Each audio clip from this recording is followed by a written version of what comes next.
ሰላም ሰላም የዩቲዩብ ተከታዮቼ እንዴት ናችሁ? እኔ ደህና ነኝ፣ እግዚአብሔር ይመስገን። ዛሬ በጣም ስናገረው ዩቲዩቤ ላይ የጫንኩት ኋላ መለስ ብላችሁ ብታዩት ብዙ ነገር ጭኛለሁ። ስለ አረብ ሀገር አይደል፣ ስለ ጽዳት ኬሚካሎች ሁሉ ሰርቼ ዩቲዩቤ ላይ ለቅቄያለሁ።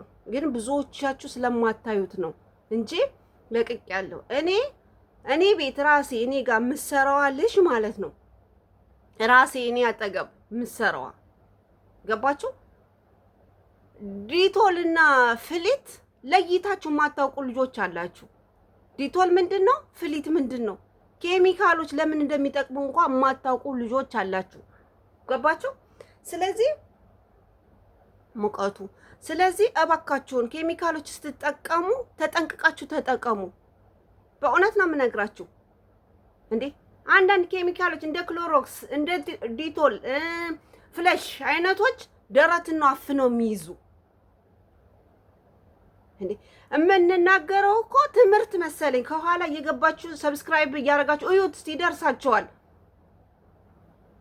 እኔ ትናንትና ምን አደረገች አንዷ ጓደኛ እዚሁ አብረን የምንሰራ ማለት ነው ቤቱን በዲቶል ወለወለችው። ዲቶል ሽታው ሽታ እንዳይመስል ዲቶል ማለት ይሄ ማለት ነው። ይሄ አያችሁት? ዲቶል ይሄ ነው አይደል? ይሄ ዲቶል፣ ይሄ ደግሞ ፍሊት ነው። ይሄን አንድ ላይ አገናኘችው። ይሄ በዚህ ወለወለች፣ በዚህ ረጨችው። ደረቷ ተይዞ ማለት ነው እንደዚህ እንዴት ሁና ትተንፍስ። ብዙ ጊዜ የምንናገረው ማዳመጥ አለባችሁ እኮ። ካለ ምክንያት እኮ አይደለም ሰው የሚለፈልፍ። እንዴት ሁና ደረቷ ማለት ነው እንዴት ሁና ትተንፍስ። ገባችሁ? አንዳንዴ ፍሊት እኛ ሀገር ፍሊት እንዴት ነው? ፍሊት ሰው በሌለበት ረጭተን የምንወጣው ነው ፍሊት እኛ ሀገር። እዚህ ግን ሰዎችም ተቀምጠው ይረጩታል። አረቦች ራሱ እነሱ ተቀምጠው ይረጩታል። እኔ እንዴት እንደሆነ አላውቅም። ገባችሁ ውዶችዬ? እባካችሁ ራሳችሁን ጠብቁ።